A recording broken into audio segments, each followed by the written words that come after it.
I want to talk about something important today, because it's time to get back to our roots around free expression on Facebook and Instagram. I started building social media to give people a voice. I gave a speech at Georgetown 5 years ago about the importance of protecting free expression, and I still believe this today. But a lot has happened over the last several years. There's been widespread debate about potential harms from online content. Governments and legacy media have pushed to censor more and more. A lot of this is clearly political, but there's also a lot of legitimately bad stuff out there. Drugs, terrorism, child exploitation. These are things that we take very seriously, and I want to make sure that we handle responsibly. So we built a lot of complex systems to moderate content. But the problem with complex systems is they make mistakes. Even if they accidentally censor just 1% of posts, that's millions of people.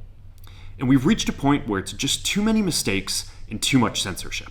The recent elections also feel like a cultural tipping point towards once again prioritizing speech. So we're going to get back to our roots and focus on reducing mistakes, simplifying our policies, and restoring free expression on our platforms. More specifically, here's what we're going to do. First, we're going to get rid of fact checkers and replace them with community notes similar to X, starting in the US.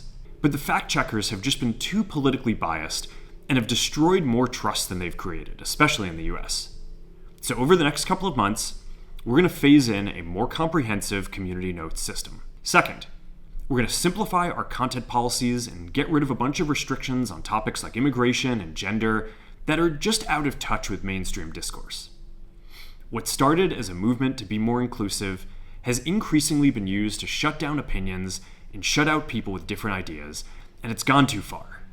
So I want to make sure that people can share their beliefs and experiences on our platforms. Fifth, we're going to move our trust and safety and content moderation teams out of California, and our US-based content review is going to be based in Texas. As we work to promote free expression, I think that it will help us build trust to do this work in places where there is less concern about the bias of our teams.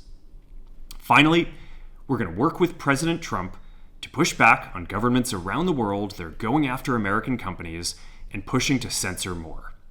The US has the strongest constitutional protections for free expression in the world. Europe has an ever-increasing number of laws institutionalizing censorship and making it difficult to build anything innovative there. Latin American countries have secret courts that can order companies to quietly take things down.